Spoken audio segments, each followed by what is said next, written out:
কেউ ধরবে না, আমি বাড়ি যাবো, আমি বাড়ি যাবো, কেউ কাছে আসবে না আমার। হ্যাঁ ছেড়ে দাও আমাকে। তো বাড়ি যাবেন তো? আমিও বাড়ি যাব। শোনোনি, শোনোনি তোমরা, কেউ ধরবে না, কেউ কাছে আসবে না আমার। আমি একা বাড়ি যাবো, আমি একা বাড়ি যাবো, আমি কোথাও যাবো না, আমি একা বাড়ি যাবো। কে ছিল ওখানে? বাকিদের মতো এও একজন পেশেন্ট, ওইখানেই থাকে। তো এখনো বললে না যে এখানে তুমি কার খোঁজে এসেছো? খোঁজ? আচ্ছা এবার আমি আসি, আমাকে একটু রাউন্ডে যেতে হবে। স্যার শুনছেন স্যার, আমার একটা কাজের খোঁজে এসেছি। তো সেরকম কোনো কাজ নেই আপাতত। এখানে তো অনেক পেশেন্ট আছে, কোনো আয়া বা নার্সেরও কি কোনো দরকার নেই স্যার? স্যার কে আছে স্যার? এই মেয়েটি এসেছে কাজের খোঁজে। কোনো আয়া বা নার্সের কাজ যদি থাকে। ঠিক আছে স্যার, আপনি রাউন্ডে যান, আমি এদিকটা দেখে নিচ্ছি। ঠিক আছে। আয়া বা নার্সের কাজ খুঁজছেন তাই তো? তা কোনো ট্রেনিং নেওয়া আছে আপনার? না, আমার কোনো ট্রেনিং নেওয়া নেই, কিন্তু আমি পারবো, খুব মন দিয়ে কাজ করব, সবার সেবা যত্ন করব। আপনি শুধু আমাকে একটু ভরসা করুন। শুনুন, এই কাজটা করতে গেলে ট্রেনিং লাগে। কোনো ট্রেনিং ছাড়া না আমরা কাউকে কাজে নিতে পারি না। দেখুন আমার না এদিকে অনেক কাজ রয়েছে, আপনি প্লিজ এখন আসুন কেমন? মিসেস স্যার, আপনি বরং চেকে ওই কোথাও একটা। স্যার কি করছেন আপনি? এইভাবে অচেনা কাউকে হঠাৎ করে কাজ দিয়ে দেওয়াটা ঠিক নয় স্যার। আমরা একজন মালিককে রাখলাম, কিন্তু আজ 3 দিন হলো সে কামাই করছে, আসছেই না। কি বললেন? মালি? আমি মালির কাজ করতে রাজি। কি? এই ক্ষেত্রে আমার অভিজ্ঞতাও আছে, আমি একটা বাচ্চাদের স্কুলেও কাজ করেছি, আমার কোনো অসুবিধা হবে না, আমি ঠিক পারবো। এটা বাচ্চাদের স্কুল নয়, থাকে মানসিক দিক দিয়ে তারা সকলে অসুস্থ, তারা সকলে পেশেন্ট। তাছাড়া আপনার চেহারা দেখে তো মনে হচ্ছে না আপনি মালির কাজ করেন। দিয়ে দিন দাদা, না হলে আপনার লেগে যাবে। বললাম তো আমি দেবো না, কিচ্ছু নেই আমার হাতে, কিচ্ছু নেই, আমি কিছু দেবো না কাউকে। চেম্বার থেকে এই স্টেথো মাস্ক শুধু তোলেননি, একটা সিরিঞ্জও তুলেছেন, ওর মধ্যে একটা সূচও ভরা ছিল। কোথায়, কোথায়? কিছু আছে হাতে, কিছু আছে হাতে, কিছু আছে? আমি কিছু নিয়ে নিজে দেবো। এই হাতেও কিছু নেই, এই হাতেও কিছু নেই, কোনো হাতে কিছু নেই, কোনো হাতে কিছু নেই আমার। শেল্ট হয়ে যাচ্ছে না, কি করে ওকে হ্যান্ডেল করবো কিছু বুঝতে পারছি না। স্যার আপনি এত টেনশন করবেন না স্যার। তার এই জিনিসপত্র দেখলেই অমনি উত্তেজিত হয়ে পড়ছেন।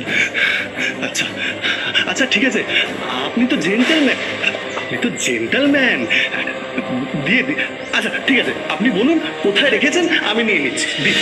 আপনার চেম্বার থেকে এই স্টেথো মাস্ক এমনকি একটা সিরিঞ্জও নিয়ে চলে এসছে, কতবার চাইছি কিছুতেই দিচ্ছে না। সে কি ওর কাছে? তোমরা করছিলে কি? তোমাদের চোখের সামনে ও সিরিঞ্জ তুলে নিলে, তোমরা আটকাতে পারলে না? কি যে করো তোমরা! আরে যাও, ওর কাছ থেকে সিরিঞ্জটা নিয়ে নাও, যাও। দেখছি কি অবস্থা হলো আপনার, কি করে হলো? এই কেমন ট্রুপ? ওটা দিন আমাকে।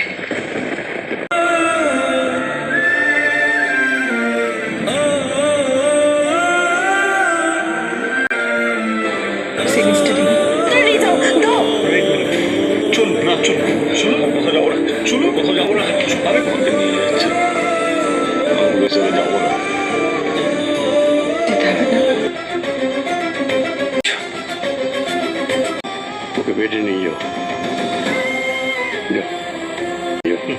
ম্যাডাম এই দিক দিয়ে আসুন, এই দিক দিয়ে। আমি দেখছি, আপনি শুনুন, আস্তে সাবধানে। আমি কিছু দেবো না, আমি কিছু দেবো না, আমি কিছু দেবো না। আপনি না দেওয়ার কথা বলছেন? আচ্ছা ঠিক আছে, আপনাকে কিচ্ছু দিতে হবে না, আপনি একটু শান্ত হন, আপনি একটু ঘুমানোর চেষ্টা করুন। তুমি কে? তবে তুমি ওর জন্য যা করলে এটা সিম্পলি ম্যাজিক। সোনালি বাদামে ও পাঠাবে, মা তো দেরি করছে কেন? মা 300 কোটি, তুমি চিন্তা করো না, মা ঠিক চলে আসবে। এই নাও তুমি ড্রয়িং করো। বারবার করে বাবার হারিয়ে যাওয়ার কথা বলে আর তুমি ওকে বলতে পারো না কেন বলো তো? তোমাদের বাবাকেই খুঁজতে গেছে তাই না? না না মামা, ওসব কিচ্ছু না, কারো একটু আসতে দেরি হলে ওভাবে সে হারিয়ে গেছে। ওতে একটু বাচ্চা আছে, রূপা তো বড় হয়ে গেছে, তাই রূপা সব বোঝে। মা কোথায় কাজ খুঁজছে? হ্যালো, আরে তোমাকে বলছি তো আমি ডিউটিতে আছি। আরে বাচ্চাটাকে ওষুধ দাও না একটুখানি। আরে আমার সময় লাগবে। হ্যাঁ, আরে বারবার করে ফোন করো না তো এরকম ভাবে। দেখো মা তুমি যাও, রূপারা ঠিক থাকবে, রূপা তো বড় হয়ে গেছে। তাই বড়দের মতন সব সামলাতে পারে। এত বড় কেন হয়ে গেল মা? রূপা পাকা তো তাই। আর আমি এই পাকা মেয়ের মামা তো, তাই আমি তোমাদেরকে ছেড়ে কি করে চলে যাই বলো? তোমার বাচ্চার শরীর খারাপ, তাই তোমাকে বাড়ি থেকে বারবার ফোন করছে।